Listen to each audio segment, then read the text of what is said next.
Hello, people of God in our Wassa parishes, and welcome to this week's Quick Things.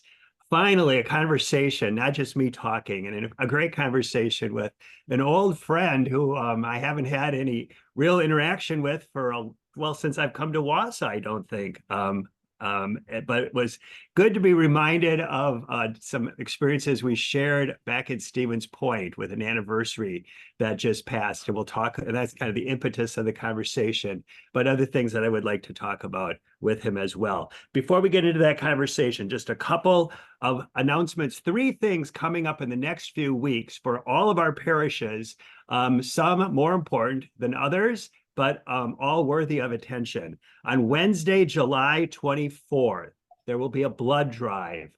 Summer is a time in which the need for blood for various reasons, more accidents and things like that, there's a greater need for blood. And so if you're able to donate blood, we hope you might do that on Wednesday, July 24th. Check more information, details on registration, etc., in the Quick Things email.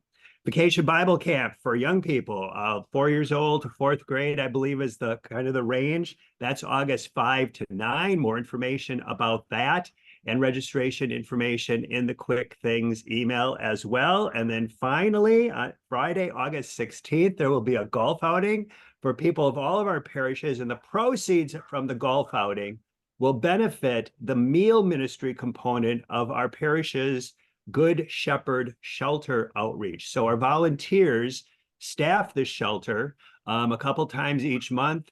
And part of that is a meal. And so the money raised at the golf outing will help to fund the meals that are served when our volunteers are at the Good Shepherd shelter. There's more information, again, about the golf outing and registration in the Quick Things email. The blood drive, the Bible camp, and the golf outing are for people from all of our parishes: Resurrection, St. Michael, and St. Anne. Other information and links in the Quick Things email as well. So I'm happy to welcome Father Placid Stroik with us today. Father Placid is originally from Stevens Point, but many of his years of ministry were far from central Wisconsin. Although he's in his retirement, he's come back and done something really kind of, well, certainly interesting, and I think kind of remarkable, and that's why I wanted to talk with Placid today. So Father Placid, welcome to Quick Things. Thanks, Tom. Good to be with you. Let's start a little bit. So tell us a little bit of your vocation story, if we get started with that. Fascinating. It started somewhere on Meadow Street in Stevens Point, Wisconsin, but it was really fortified through my parents at St. Peter's Grade School and St. Peter's Parish. And it was through a number of the sisters that talked about how can you be wonderful and live the gospel. But it was also at the parish. At that time, there was Father Ed Sobchak and Father Dominic Eichmann, and Monsignor Helinski was the pastor. And when eighth grade was coming to a conclusion, and I felt a call to the priesthood, and I wanted to be kind of like Father Ed Sobchak and Dominic Eichmann, but there was no Catholic grade school in Stevens Point. And so what the next step was, at that time, Father Jim Geyer had a football team in Columbus and Marshfield, and he would arrange for commuting if you made the football team. I went out for the football team.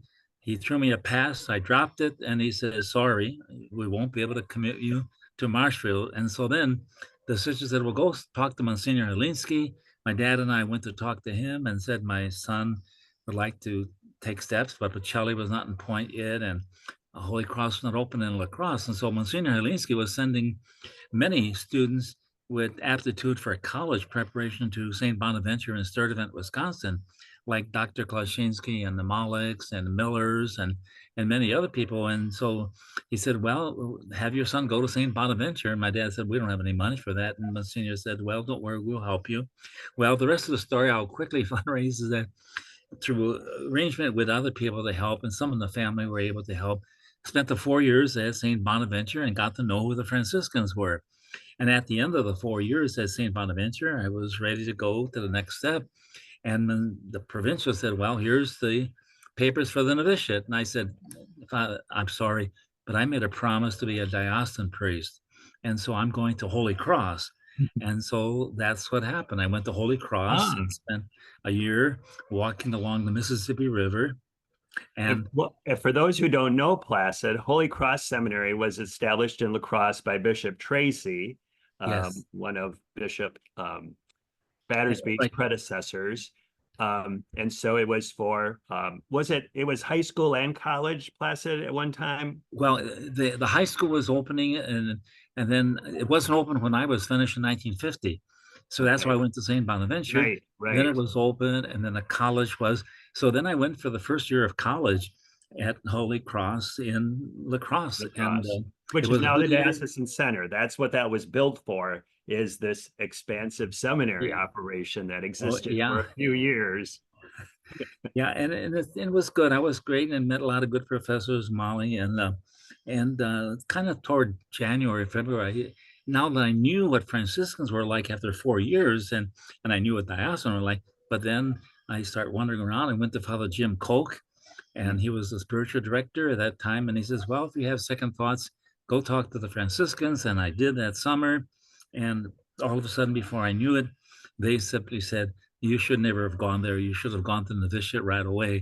That's the way they all talk. And so they gave me the papers, and within 3 weeks, I was in the novitiate in Lake Geneva and completed all the years with the Franciscans, and they accepted all my credits from Holy Cross. So it was a good seminary. They didn't make me repeat the first year, and so Yeah. I was happy about Oh, that. we And had a lot of great priests come out of Holy Cross Seminary. Yeah, yeah, in the Maul tradition was, I history think, of our diocese. yeah, that's right. And Jim Colkin, we had a good French teacher, and I enjoyed it. And Handel was, I think, the lecturer at the time. Right. So I attributed to Father Jim Koch that he really kind of facilitated and said, listen to your heart and listen to what the Franciscans. And so after that, I finished and was ordained in '63, and then took various assignments, both within the order doing vocation work as well as principal of the high school. And then in the process of that, I got the inspiration to go to Covenant House in New York, and spent 25 years there in pastoral ministry at Covenant House in New York. So And after that was completed. Tell us, Placid, what Covenant House is. Some of us have probably heard of it um, over the years, but tell us what yeah, just introduce us to that. Yeah. Yeah, it was started in 1969 by Bruce Ritter, a conventual Franciscan, for homeless young people. Anybody from the age of 17 to 21 was for under 21. And so it covered, and now it's expanded to many, many cities. But in New York, that was the hub. And I spent good 25 years there in pastoral ministry primarily.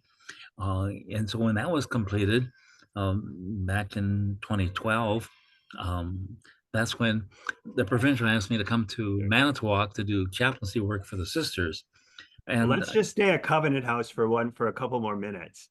So what does it mean to be a pastoral minister to guys who are ages 17 to 21 who are homeless? They don't have families necessarily to encourage them. What does pastoral ministry in that environment consist of? well, it was sitting and talking to young kids that were street kids that had very little background and stability. Many of them were on drugs. And probably the most typical question, not all the time, but we had different ways of engaging the people in what do they want to do with the next step in their life. There were social workers there were psychologists there. So I was not engaged. I would answer the questions besides giving rosaries out to the street kids and bless them. Ever so often, a youngster would come in and look around and see all the holy things in the chapel. And he would simply say, or she would say, Father, I don't think I'll ever get to heaven because of what I've done in my life on the street and drugs and prostitution and the like. And I didn't sometimes know what to say, but I would ask them a very simple question. I would say, did you ever give $1 to somebody else who needed that to get on the subway? And they said, of course, many times. Well, my response at that time, and I don't know where it came from, I don't think it's in the catechism. I said, well, you can't go to hell. If you did one good thing in your life, there's no way in which they would accept you in hell. And that seemed to have covered them and comforted them to at least know that there was something good about them. And then they carried on.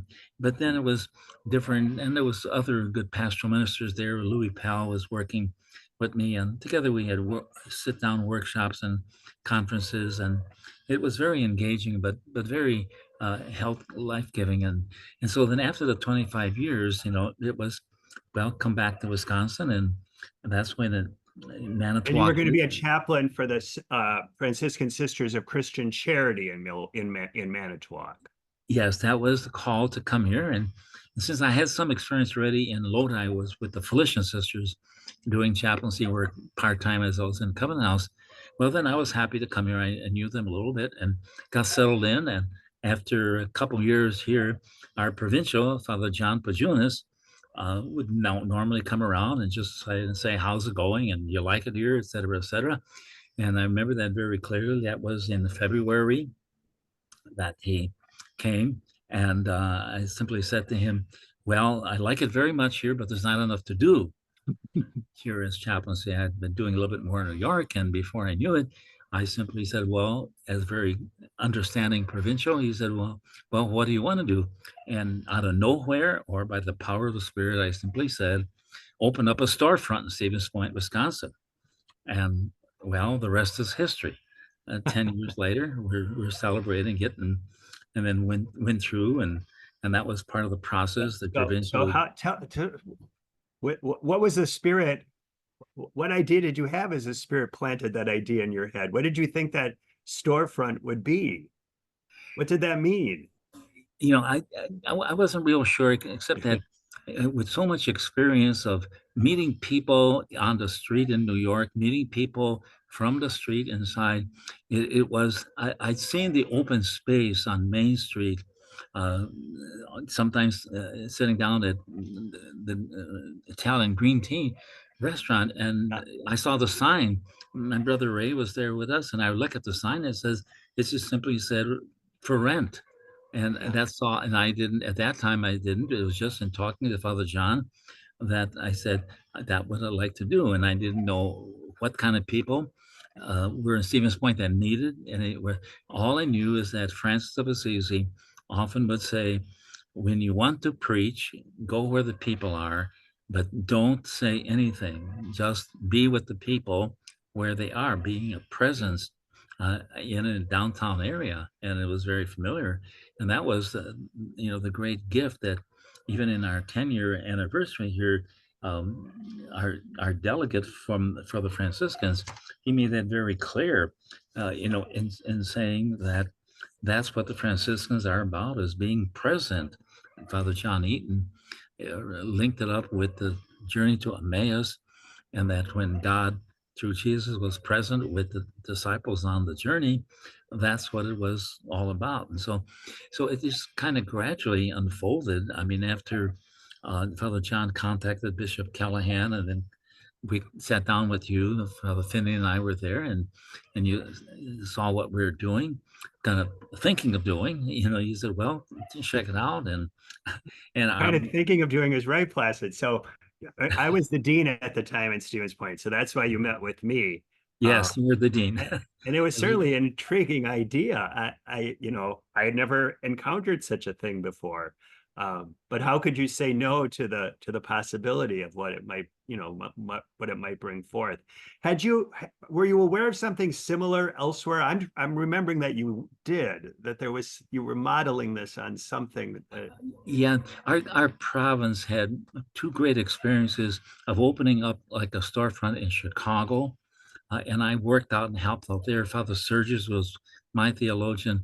He opened up the friary for the poor on the north side of Chicago shortly after Vatican II. And I had experience of knowing what he was doing there, just being with the people. And even some of the sisters from Stevens Point were in that Chicago program. And in fact, Friday, Sister Rosemary Friday, she was accidentally killed by one of the street persons in Chicago. So I knew all the ins and outs of, being where the things are a little bit dangerous, but together with the reality that in Milwaukee, we already had a program. Father Neil Kaminsky was working near on Valise Street with the poor. That was in the 80s. And then in Chicago on the south side, the port, Father Gus Milan had been working and established. So I mean, I just didn't come out of the clear blue sky, but it was modeled on all these three Well, experiences together with my experience in New York. am I Uh, remembering too, like a presence in a mall in Philadelphia or something like that? Or that has nothing to do with this story? in a mall. Okay, there were, yeah, in Philadelphia there was a big open house and a storefront in a very poor section of Philadelphia. But what happened with the mall experience, and that was the irony of it, we opened up in Stevens Point, and then shortly after we opened up, somebody said, "Well, the friars from St. John the Baptist province were doing something like this in a mall in Cincinnati." I never Oh, knew about that until after we had decided to okay. open up. But Tom, and I think about that ever so often. If you're opening up a mall, what kind of people are going to come to you? See, they had several Franciscans that had written books, and it was during Advent that they were there for a whole month, and it was a great experience for them. Sure. People would come and sit down and talk with several of the Franciscans, and it was a great experience. But and but that was, people would come. In Stevens Point, we gradually discovered that there were some people that knew Franciscans and they came in, but there were other people that just simply needed some food, needed some companionship, needed some conversation. And we had a number of people that came in under the influence of alcohol, and several times we'd have to get help from the city police to get them the help that they needed. So it's similar like that. The conversation is the common element. What they Sure. were doing in Cincinnati was that, and together with Leo Jacoby, we established that our main purpose would be to have conversation with the people that come in, to share their stories with one another, and to build up the faith that they would have already. So that was our keen definition, that we would concentrate on the conversation that would be going on. And that's what John Eaton picked up on us. And when he saw what we were doing there on that 29th of June, that we were, yes, providing some food, and right now it's marvelous the way the people in Stevens Point, especially Deacon Bill from Holy Spirit, your parish, and his wife and others get food coming in almost every Mm, day, mm, enough to feed okay. 30 people. Oh, Uh, wow. but what happens? They not only eat, but they have the conversation with one another and with us, and that's the key link that we keep emphasizing. So that we from the get go, we never decided to house people or to entertain that. Other people were doing that in Stevens Point. Tiffany was doing some of that, and Mother Jane and the Salvation Army was there. So our emphasis was simply to spend 4, 5, 6 hours. At that time, we did have 6 hours. Now we have about 3 hours, 5 days a week. And the marvelous experience is that when people walk into our place, we have my brother Bob, who was very instrumental in helping us go and getting this started. He suggested, well, start having a wall of memories. Well, we've got 30 pictures on our wall of memories of people that with us, talked with us, and died. And so Mm, at the celebration for the 10-year reunion, we have a listing of the whole names. Richard Hoffman read their names. Sister Julianne told the bell for each one of them. So it's an ongoing conversation that is still keeping up. So it's great that we can do this. Uh, So Placid, so what we're talking about is called Franciscans Downtown. It's on Clark or Main Street in Stevens Point, correct? So we had a little technical issue there, Father Placid. Thank you for your patience. We were talking about Franciscans Downtown. So, and I explaining that the storefront that you explained is in downtown Stevens Point on Main Street, correct? it's 1000 Main Street. Okay. 1000, right on the corner of Main and Third, and it is the former Andrews clothing store where people still come in and look for tuxedos. And we're right across from the public library. Yeah. And right now we have a marvelous display of all the books and artwork of the famous painter. It's just my mind right now with Starry Night, and then also other things. And so it's an attraction. We have a lot of things in the windows that people read, even though we're not open. And but once you come in, like happened last week, I was there, and a gentleman walked in. We were ready to close, and he walked inside, and he was standing while I was having a conversation with one of the guests that had been in. And so we finished that conversation. I walked over and I says hello, and he just looked at me and he says, "Well, I came in here because I have a large artwork that's been damaged, and I'm wondering if you have somehow of helping me to repair this artwork." And that just stunned me. But then I said, that's exactly what I wanted people to think. And that's what happens, that we have so much artwork on our walls. Father Brendan, the Franciscan, gave us hundreds of beautiful photos. They're adorning the walls where the people are. And so people get it. And he gave us things to line up on there.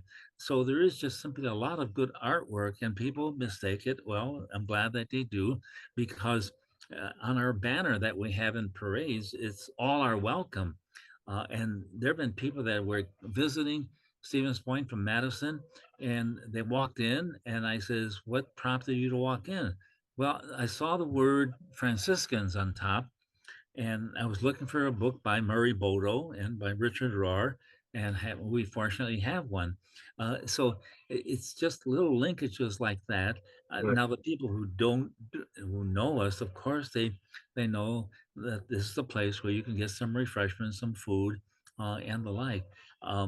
During the height of, and it still is the height of the COVID, not well, the COVID way to shut down, but the war with Ukraine and Russia.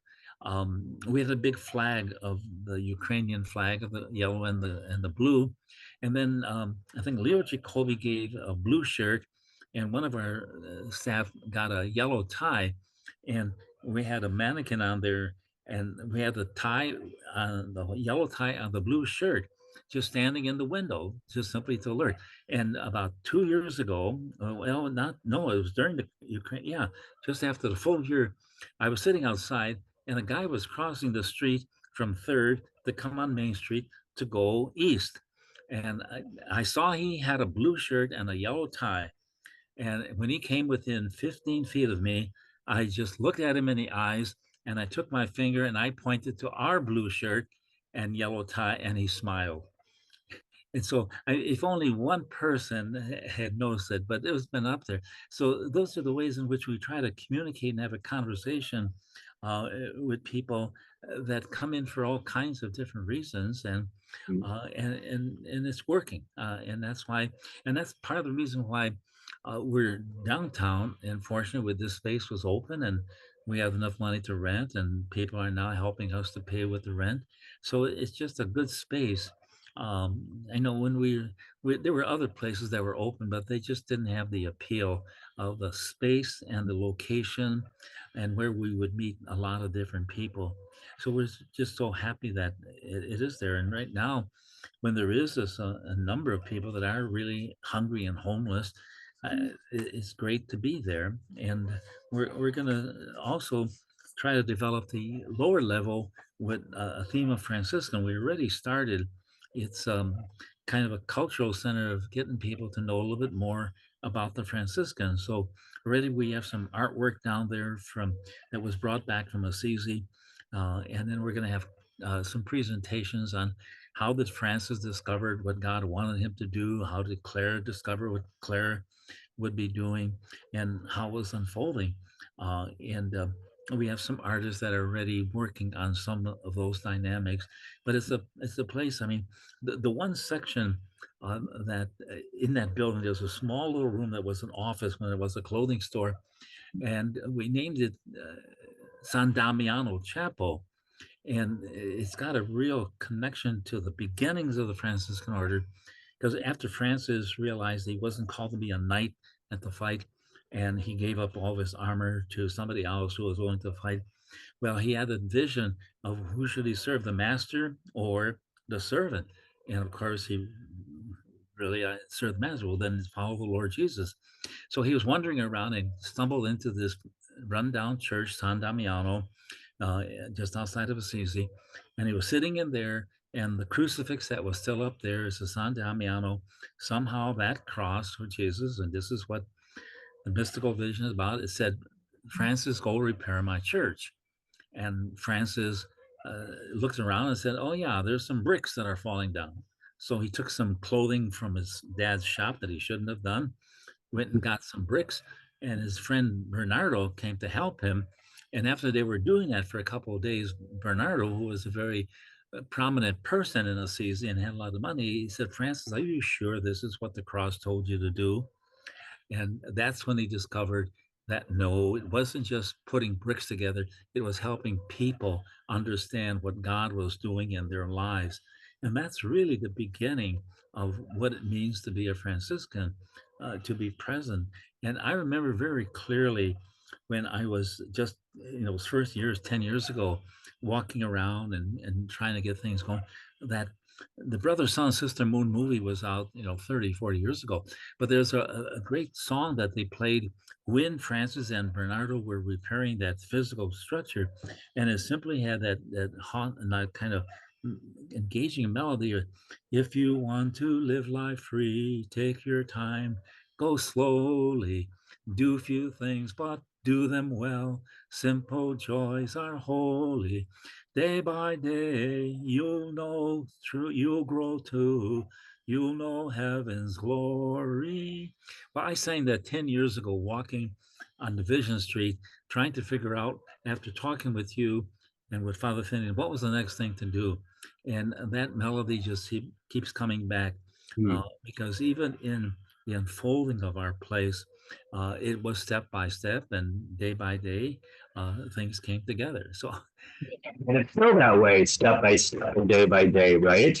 yes, yes. So that's why this 29th was really supportive and a time to be grateful that with a little idea, there was the Holy Spirit working. There were so many other people working at this that it was a combination of just a lot of wonderful people contributing their gifts.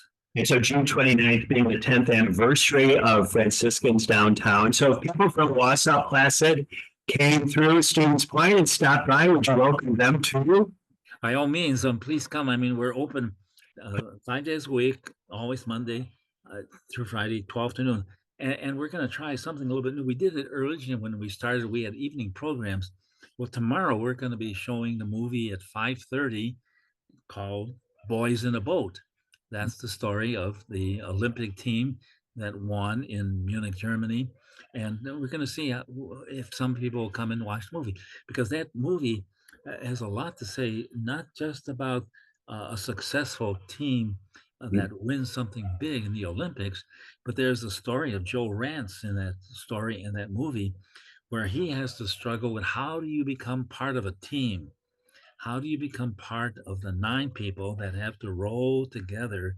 And so there's a lot of ways by which that movie can lead to people discovering what is the story in your life that's shaping your current decision or way you operate. And the movie brings that out. The book in more detail, but the movie has a lot of emphasis. So there's a double level. It's not just to view a great sports feat, but there's also the personal transformation that goes on in all of those people to become part of a team. Sure. That's what we're emphasizing. Great, wonderful. What was the name of the movie again? I'm not familiar with it, I don't think. Oh, The Boys in the Boat? He's in the boat. Okay, we won't. This one, Yeah, the book was written 10 years ago by Dan Brown, okay. and it's been out, and we have the DVD already. It's been in the theaters, but they don't release it all. But we're able to get a copy of the DVD, and so we'll be showing that. Available on YouTube too, or something like that. It's not the same Dan Brown who wrote the Da Vinci Code, I'm presuming. Right. So I said, you come over to Stevens Point from Manitowoc How far is 2 hours? how many days a week, or how often do you do that? Well, I usually do it twice a week now. Before I used to stay overnight with my brother and his wife. But now it just it works out fine that I can have a mass with the sisters and still come to point. Yes. No, I used to drive a lot out. Tom, when I first became a Franciscan, after I was working in a high school in Philadelphia for 1 year, Yeah. then they asked me to do the recruiting for our prep school in Watkins Glen, New York. And that's what really got me going with the driving, because I had to go from Buffalo, New York, all the way to Boston, to New York City, and stop in every Polish grade school that existed, because our school in Watkins Glen attracted primarily Polish people. And some of the best students that we had in our school in Watkins Glen came from the Polish families, and also they came to Sturtevant. So that's where I used to travel that whole true way back and forth, stopping in every Polish grade school to get the school closed after 20 years. But anyway, I did my part at that time.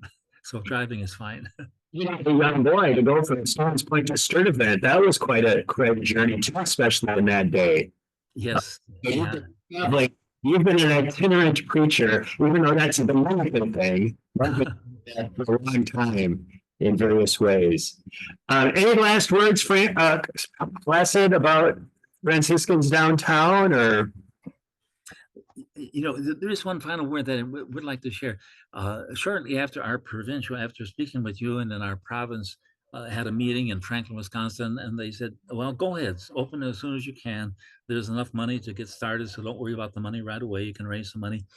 After a meeting in Franklin, Wisconsin, I stopped into the Marquette bookstore in Milwaukee because I'd gone to Marquette for the green education, and I was just looking around. And as I was looking onto a shelf, I spotted a book, and this is again the thing of where I don't know how these things happen, but the title of the book is On Communication, and it's put out by Harvard University, and it's got 10 most important chapters. And one of the notes that I picked up when I was getting ready to open this up, there's a section there on persuasion. How do you persuade other people to get connected with your idea? Now, Leo Jacobi was easy because he kind of wanted to do something like that from the beginning. take on his books, Placid? That's why he was such a big supporter of this. Well, see, he had some, comparable ideas. But there's one section in the book that I remember sitting down at McDonald's and reading it and writing down, and it simply said, if you want to convince and persuade somebody else of your idea, you have to find the underlying principle that is the same for both of you. It's a process of identifying shared benefits. What was the benefit for me? What was the benefit for Leo Jacobi? It was taking another step in his life of cooperating. It was the shared benefit that some members of my family had trucks that could bring in all kinds of seats and the counters. It was the shared benefit that would come to all the people that would want to reach out to other people, but didn't have the program to do it or the space to do it. So that was one chapter that I wrote down on the back of a McDonald's sales slip to say, Placid, if this is going to work, it's not just you. There's got to be some shared benefit for everybody that comes in. And the shared benefit, when we look at the on the wall, the shared benefit was those people that came in those early days, and they were just grateful. There are a couple people on that on the memory wall of memories that they loved to come in, and people would miss them when they didn't come in. There was one time when a person wasn't in, and they went to Blue Top, and they said to the owner, "Is this so and so still there?" He said, "Yeah, the key is not returned yet." So they went to the room; he was dead. And when they found out that they didn't even know where he was from, the coroner, and so after about 3 weeks, somebody called me from Madison and said, "We understand that you know our cousin. He hasn't been back to Madison for 25 years. There was some difficulty with the drinking."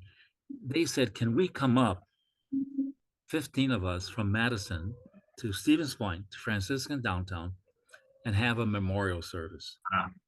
because they said, we'd like to have something, but bringing them back to Madison, nobody else would know him. So 15 of them came up that Saturday morning. We Oh, had a beautiful ceremony, and the people that came from Madison said, we were edified that he had friends up here, that he had another family.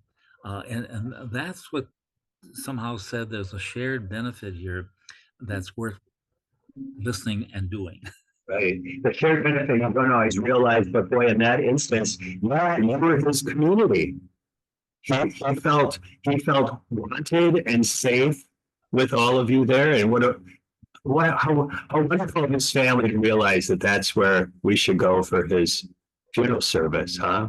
Yeah, that was so edifying. And I mean, I come from Manitowoc that morning, and the 15 people were there, and then 5 or 6 of our people that were still knew him. They came in, and we just prayed in the usual way of memorial service. And just one other uh, amazing thing that happened, kind of similar to this one, is that there was a John Jankowski who would come in with his van. He was in his van. He had a house, he had farmhouse, he had other things, and he used to talk with Father Finian for hours. And Father Finian got tired of trying to figure out what else to say to him. Well, this John Jankowski, he kept himself. People knew him, and when he got very sick, there was a doctor mentioned who came to help us, and he befriended him and got the power of attorney for him. And so when he was dying in the Marshfield Hospital, Richard Hoffman and I went there because he said he wants to die. He can't, there's no way of which he's going to come back to life. So the doctors were with us and they said, and he was still alive, and he nodded his head and he talked. And then we stepped out of the room, and then 15 minutes later, the doctor said, well, if you want to come and say a final prayer, he's already dead, and the like. So we did. And then we went home, and 2 weeks later, a coroner called and said, do you know any family that he has? And I said, no, nobody. He never introduced. His dad had died, and that was the end. And then again, 2 months later, the family called because they found out he had 13 cousins, first cousins, and he had cut off Hmm. all of his contact with these cousins. And so finally, we got connected, and then we had a burial service for him, a mass at St. Stephen's Church. Hmm. And then the burial took place. And then they finally found the urn for his mother's ashes that he never gave. Then that Wow. was a separate burial at Guardian Angel Cemetery. And so it just struck me, not totally, that people can only tell and share what they want to share. And if you listen long enough, you get the full story. Right, right. And that's what it takes time to listen. Blessed, I'm grateful that I had a tiny little regional chain of Franciscans downtown 10 years ago. And wonderful, how wonderful that you've continued this presence. Again, we don't know where the Spirit's taking us or what's going on with all the folks who come in, but your presence there, manifesting the witness of St. Francis in that particular place of central Wisconsin is such a wonderful thing. And even though you didn't become a diocesan priest in La Crosse, you're still serving our diocese nonetheless in this wonderful role. So thanks for talking with me. It's been great to connect. You mentioned all these great people. Richard Colvin, Richard Hoffman, Sister Mary Ann. So that's been a delight for me as well. So blessed, God bless you in our ministry, and we pray that St. Francis, we ask that St. Francis and St. Clare, And right, Claire, don't forget her. that they will pray for us. She will say. Thanks, Tom. I really appreciate the opportunity to share this with you. Thank you. Other people by this marvelous technique of Zoom. That's something. And thanks for your patience in that as well. Great.